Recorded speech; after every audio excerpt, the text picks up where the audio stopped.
So, may nag-comment, sobrang ganda talaga yan si Ma'am Rosmar. Sobrang ganda, nakita ko yan in person sa Sacred Heart School, Valladolid, Carcar. Sobrang ganda talaga. Saan yan?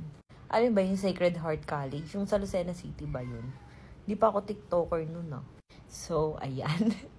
Di ko alam kung saan. Pero thank you so much sa pag-appreciate. Ayan. Ulitin ko guys. Kaya hindi ako nag-filter sa TikTok para kung ano yung itsura ko dito, yun din yung maging itsura ko sa personal. Kasi meron ako, one time, may nakita kasi ako na, basta okay sa TikTok, pero sa personal, hindi. Ganun.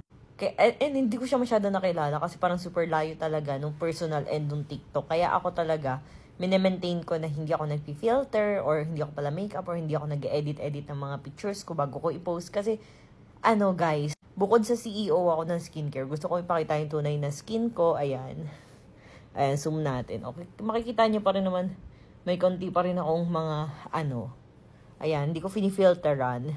Tapos, para sa personal, hindi magkagulatan. So, ayun, kaya laging sinasabi, mas maganda raw pala ako sa personal, mas makinis, mas maputi, ganun. And, ayun, medyo nakakatuwa, nakakataba ng puso. Pero ang hindi nyo alam, ayan, ang hindi nyo alam, sa TikTok kasi hindi nyo ako naaamoy, hindi ako lagi naliligo. Charis, ayan, spray lang. Well, anyway, thank you so much. Ganyan lagi yung nababasa kong comment, ganyan lagi yung naririnig ko sa personal na, mas maganda ka pala sa personal, mas makinis ka pala sa personal, mas maputi ka pala sa personal, ganun lagi. And thank you sa mga nakaka-appreciate ng skin ko. So, ayan, alagang Rosmar brand lang yan, guys.